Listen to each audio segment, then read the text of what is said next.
আমাদের ব্যাচমেট, আমাদের সহপাঠী প্লাস বোন নুসরাত জাহান, মনের বাসা। অনুভূতি কি? এখানে অনুভূতি কি, মনের বাসা আসছে দাওয়াতে, ওর বাসায় আমরা সবাই মিলে খাবো, এটাই তো অন্য ভালো লাগে। যারা আসতে পারে না তাদের, যারা আসছে এটা হুটহাট করে প্ল্যান হয়েছে, এটা তো আর কিছু না। আমাদেরকে হুটহাট করে কেউ দাওয়াত দিলে আমি চলে যাবো, এটা মিস করা যাবে না। সে যে হোক, তারা তো মিথিলা হোক, নাহার হোক, আরও ইভেন রিপুন হোক, আর যারা আছে ফাতেমা হোক, যারা আছে চলে যাবো, জান্নাত হোক, সমস্যা নেই। তারাও তো আমাদের সহপাঠী, তাদের তো জানার অধিকারটা ছিল। সে বিষয়ে কিছু বলবেন? হ্যাঁ, আর কিছু বলার নেই, দেখছি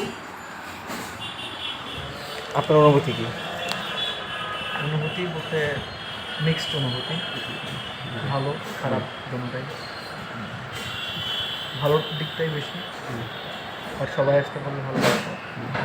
সবাই একদিন ইনশাল্লাহ সবাইকে নিয়ে কখনো আসা হলে আসা হবে।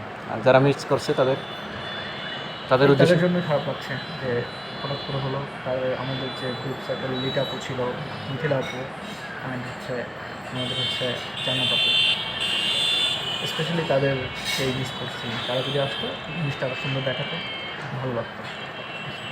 ওকে, থ্যাংক ইউ।